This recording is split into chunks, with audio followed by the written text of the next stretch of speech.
Hi there, this is in review of March the 3rd, and I'd like you to view these as paintings like I was requested to.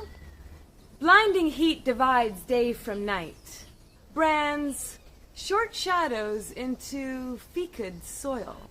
Green tendrils heavy with beans coil around a rustic bamboo racks. Violet flowers gape erotically amongst velvet leaves. A single gourd contains the entire world's dream. There is great comfort in growing your own food. You're close to the soil. You use basic elements like water, sunlight, earth, air, and plants for your work. All this for your subsistence, your pleasure, your work. You nurture your garden from seedling to mature plants. You'll find yourself doing tending, pruning, and weeding. Year after year, you see cycles come and go, from sprouting to harvesting to withering. And then, of course, to seeding again. You eat your plants to live, and you don't mind, and they don't mind. Someday you will fall back onto this earth.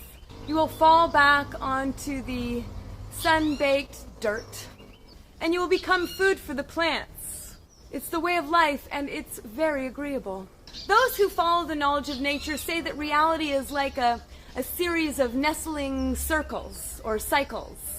There's microcosms within microcosms. What is close at hand is a microcosm of what is far away. Far away. It's all interconnected. Why search all over for this knowledge of nature when it is growing in the seeds, in the ground of your own garden? So that was the first half, and this is the second half of the 3rd of March. All that we experience is subjective. We have no sensation without our interpretation. We do create the world and ourselves, and only when we stop will we know the truth. The world does exist, but we cannot truly be one with it in our normal modes of consciousness. Our minds know the world by constructing conclusions conceived from the data of our senses. All that we know is filtered and interpreted by us. Therefore, there is no such thing as objectivity or direct knowledge of the world, but there is direct knowledge from our vantage point.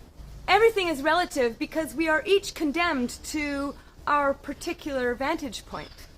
As long as we all have different perspectives, and as long as our perspective relies on our vantage point, as long as perception relies on our senses, there cannot be absolute truth. All knowledge from experience, as valuable as it may be, it is imperfect and merely provisional. Now, inner truth is only glimpsed by disconnecting the mechanism of interpretation. If we can withdraw the activities of the senses and isolate that part of the mind that's responsible for filtering sensory output, then we can temporarily shut off the ongoing process of interactions to the outside world. We would then be in a neutral place that is wholly tuned inward. We are left with an absolute state, totally without distinction or relativity. What we call this is nothingness, and they say that it is the truth that underlines all things. See you next time. Bye!